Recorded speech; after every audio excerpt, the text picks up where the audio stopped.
SaaS Therapy.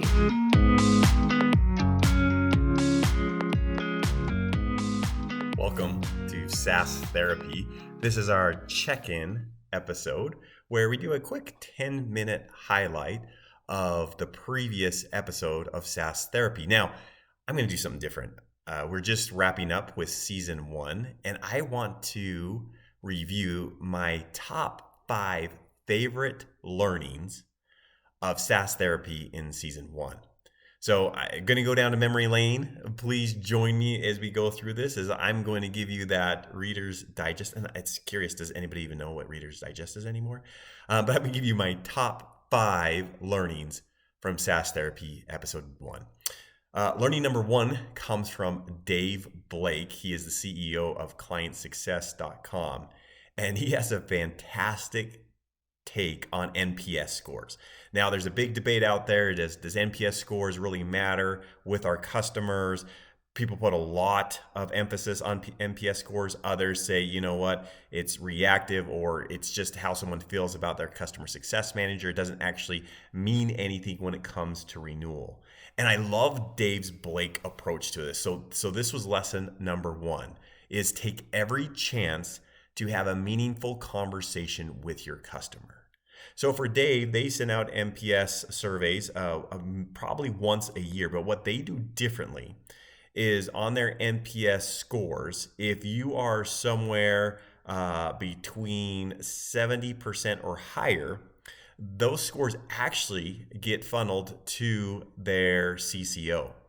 And she follows up with those customers to say, hey, thank you for rating us with what you rated us as. I would love to learn more about that.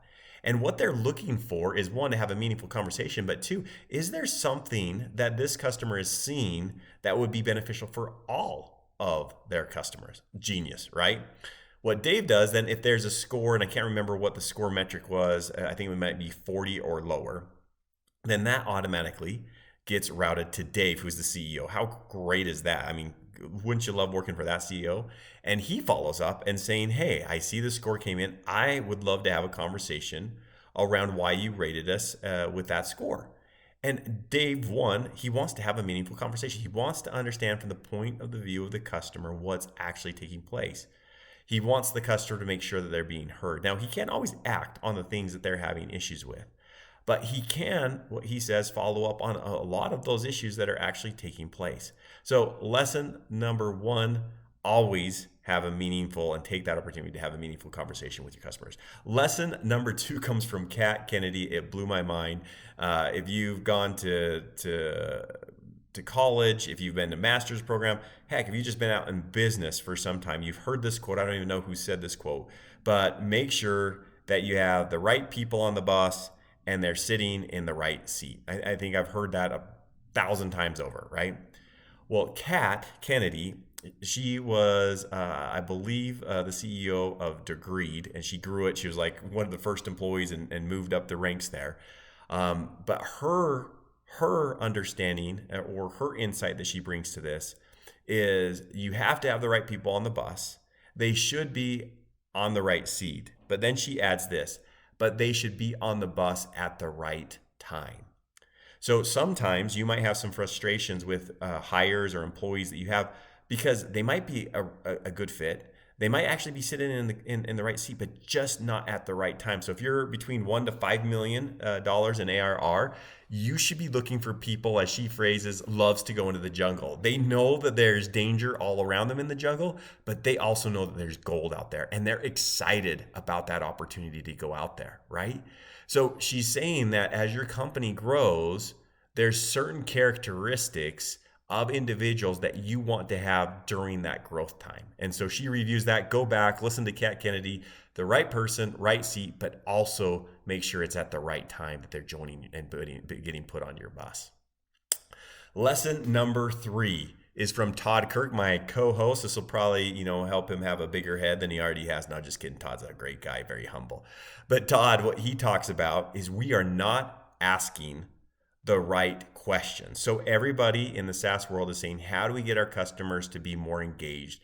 How do we make sure that they're actually adopting the features inside of our software to actually give the business value back to the organization that bought it, right? That's why they bought the software, is for it to solve some problem. But unfortunately, it takes the end user to actually go and use that software in the right way to deliver the right results. Todd challenges us in the episode called The Last Mile Problem is we have given up in believing that we can actually reach the end users. Everybody does the same thing right now. You send out product marketing messages to the end users. No one reads it, less than 2%. Everybody has the same data. No one is reaching their end users. We do instructor-led training. We offer it all the time for our customers. How many people go to instructor-led training now? I mean, come on. If it's an organization of 1,000 employees, you might get 40. I remember one SaaS vendor was bragging about, and I think they have like 20 million licensed users. And in their academy, they were having about 1,000 people attend trainings every month, and they were ecstatic. That's not great. Well, people have given up on getting to the actual end user. So Todd challenges you and gives you some tips on how to get to that last mile problem, which is actually getting to the end users and having a meaningful conversation with them. Tip number 4 comes from Tim Hill, who is over adoption at Gong. Oh, this one was so good. Tim, as they were reviewing their metrics for the year, they found out, but they were previously under the belief that the more monthly active users they had, the more that the masses used Gong, the better off that they were in their renewal. And in some cases, that's true. But what they found, which was even more meaningful in their data, was who was utilizing Gong.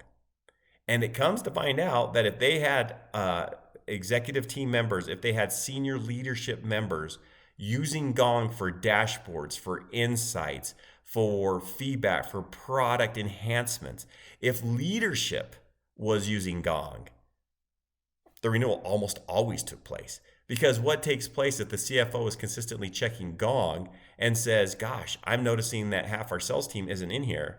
Well, guess who's sending out an email to the team member saying you need to make sure that Gong's recording your phone calls? The CFO, and that has a lot more weight than anything else. But on the reverse, if everybody's using Gong, but senior leadership isn't using it, and another software application comes along that's cheaper that does the same thing, or there's applications out there that are adding Gong type features to their software and says, hey, we can save you a lot of money on your renewal by using this feature that we now have. Well, then it doesn't matter that the masses were using it. It's a cost savings. So again, Tim Hill, great insight. Who is using your software is more important than the masses using your software. Love that insight. The last one, and this is going to sound, now I'm going to have a big head. I talked about Todd here for a second, but my last insight I want to give to you is from me.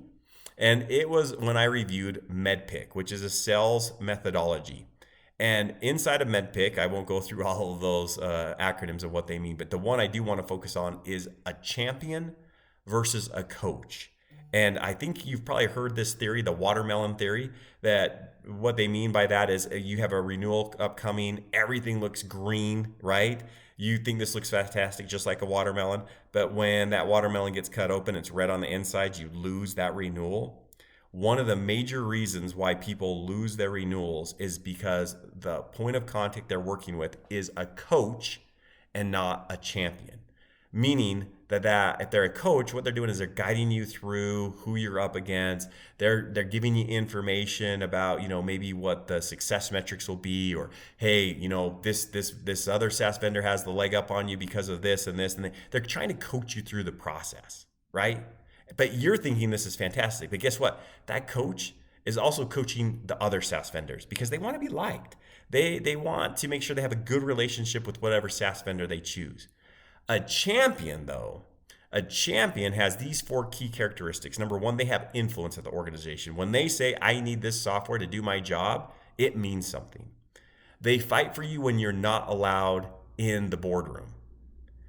They will take you to their leader. If you say, hey, I'd like to talk to the CCO or I'd like to talk to the CIO, they say, let's do it. What should we talk about? They're there to assist you because they know the value of what you do.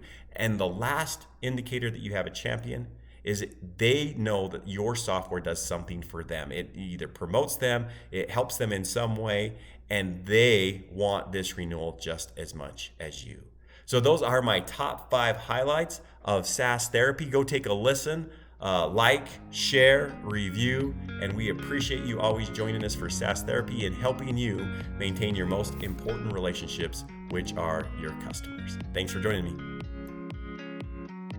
SaaS Therapy is brought to you by Brainstorm, the SaaS platform for SaaS adoption. Learn more at brainstorminc.com.